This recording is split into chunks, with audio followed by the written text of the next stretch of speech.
संजय राऊतांच्या बोलण्याकडे बघा आम्ही दुर्लक्ष करतो. त्यामुळे संजय राऊत उद्या उठून काही बोलल त्याला अर्थ नाही. ते संजय राऊतांच्या बोलण्याकडे आम्ही गांभीर्याने बघत नाही.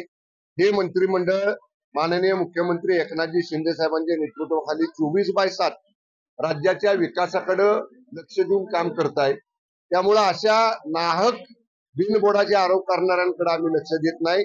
अंडरवर्ल्डची संबंध कोणाचे आहेत आणि 100 दिवस कुठल्या पुण्यकर्मासाठी संजय राऊत आतमध्ये जाऊन आले होते त्याचा आधी खुलासा करा म्हणावं.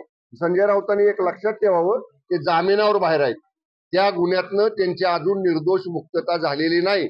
त्यामुळं स्वतः कुठलं पुण्यकर्म केलं म्हणून 100 दिवस आतमध्ये जाऊन आलता याचं पहिलं उत्तर द्या आणि मग आमच्या मुख्यमंत्र्यांवर टीका करा म्हणा. लोकसभेची आचारसंहिता काही दिवसात लागेल. सातारा लोकसभा मतदारसंघ नेमकं कुठे जाणार आहे आणि शिवसेनेच्या वाट्याला किती जागा येणार?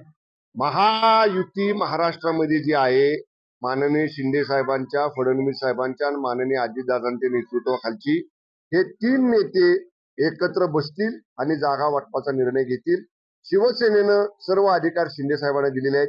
त्यामुळे आमच्या पक्षाच्या बाबतीत जो निर्णय घ्यायचा आहे, जागा वाटपातलं जे धोरण ठरवायचं आहे त्याचे पूर्ण अधिकार आमच्या पक्षानं माननीय एकनाथजी शिंदे साहेबांनी दिलेले आहेत. ते सांगतील त्याप्रमाणे त्याची अंमलबजावणी आम्ही सगळेजण खाली फील्डवर करू.